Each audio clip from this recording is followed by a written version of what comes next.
Export भी करता है, देश के बाहर भी भेजता है।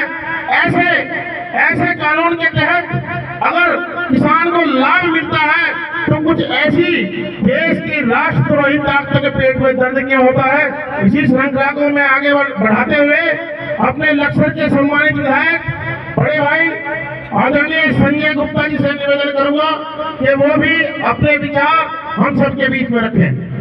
माननीय नरेंद्र मोदी जी जिंदाबाद, माननीय त्रिवेंद्र सिंह रावत जी जिंदाबाद, किसान जिंदाबाद, किसान जिंदाबाद। आदरणीय मंच पर आसीन हमारे महामंत्री संगठन श्री अजय जी, दूसरे संगठन महामंत्री श्री कुलदीप जी, हमारे प्रदेश के कैबिनेट मंत्री मदन जी, सम्मानित विधायकगण, मंच पर आसीन अन्य नेतागण और सफल संचालक कर रहे योगेश जी, नपेंद्र जी और मेरे किसान भाइयों, सबसे पहले मैं हाथ जोड़कर नमन करता हूं, सब किसानों का स्वागत करता हूं। एक बात बता देना चाहता हूं मैं कि हिंदुस्तान को यदि कोई बचा सकता है तो वो माननीय नरेंद्र मोदी जी बचा सकते हैं। ये गांठ बांध दीजिए, क्योंकि ये अखंड आर्यव्रत जो था इसमें 13-14 देश थे। 1391 में ईरान कटा, उसके बाद जयपाल राजा अफगानिस्तान में राज करते थे, वो देश कट गया। फिर पाकिस्तान कटा, बांग्लादेश कटा, म्यांमार कटा, बर्मा कटा, कितने ही देश यहां से कटते चले गए। और आज स्थिति ऐसी है, मैं संक्षेप में बोलना चाहूंगा कि 11 दल जो चोर हैं और किसानों के बिचौलिए दल वो इस किसानों को बरगला कर इस देश के किसानों को गुमराह करना चाहते हैं। क्या मोदी जी बेईमान हो सकते हैं?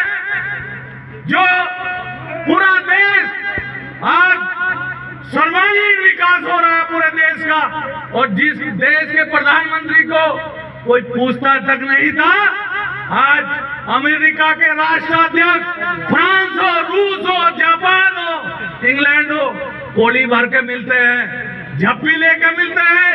ये मोदी जी का कमाल है, ये भारतीय जनता पार्टी का कमाल है, भारतीय जनता पार्टी संगठन का कमाल है। मेरे भाइयों, अन्नदाता और विधाता, विधाता के बाद अन्नदाता ही होता है, और अन्नदाता भी भगवान के समान होता है। मेरे भाइयों, आप किसी दल हरामखोर के बहकावे में नहीं आना। ये सोनिया गांधी इटली की आकर जो एक रेस्तरां में केवल वेटर थी, वेटर, वो इस देश को 10 साल उसने कब्जा करके रखा। मनमोहन सिंह प्रधानमंत्री तो हमारे ऐसे थे जैसे रोबोट, केवल वो जो फूंक भरती थी वो ही काम करते थे। लेकिन मेरे भाइयों, आज हमारा राज है। यह देश सोने की चिड़िया कहलाता था। ज्ञान की इच्छा रखने वाले पढ़ने आते थे और लूटने वाले लुटेरे भी इस देश में आए। सैकड़ों वर्षों तक यह देश गुलाम रहा, लगभग 800 वर्षों तक मुगलों का यह देश गुलाम रहा, ईस्ट इंडिया कंपनी का गुलाम रहा, और फिर ये कांग्रेस, ये भी मुस्लिम लीग बन गई है। ये भी पहले इन्होंने इस बिल का समर्थन करा था जब इनकी सरकार थी, लेकिन देखा कि मोदी जी ने यह कानून बना दिया है, किसानों की आय दुगना होगी और किसान जो है आगे बढ़ेगा। लेकिन कांग्रेस और अन्य दल नहीं चाहते कि इस देश का किसान, इस देश का अन्नदाता आगे बढ़े, मजदूर आगे बढ़े, इसीलिए ये कुछ ना कुछ करना चाहते हैं। मेरे भाइयों, आप बताओ, स्विट्जरलैंड बैंक में जितना भी अकूत धन जमा है, काला धन, वो कांग्रेस और बड़े बड़े नेताओं का जमा है। किसी भाजपा नेता का आपने सुना है? कभी नहीं ऐसा हो सकता। और मोदी जी तो ऐसे कमांडर हैं, वो अगर कोई एक आध ऐसा भी हो तो उसकी भी राजनीतिक दलों की राजनीति खत्म हो रही है। उन्होंने सोचा कि ये देश किसान प्रधान देश है, किसानों को आगे कर माननीय मोदी जी की छवि को खराब कर लो। मैं कहना चाहता हूँ इस मंच के माध्यम से ऐसा कोई नहीं कर सकता।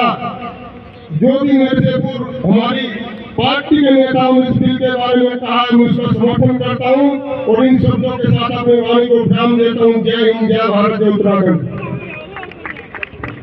धन्यवाद।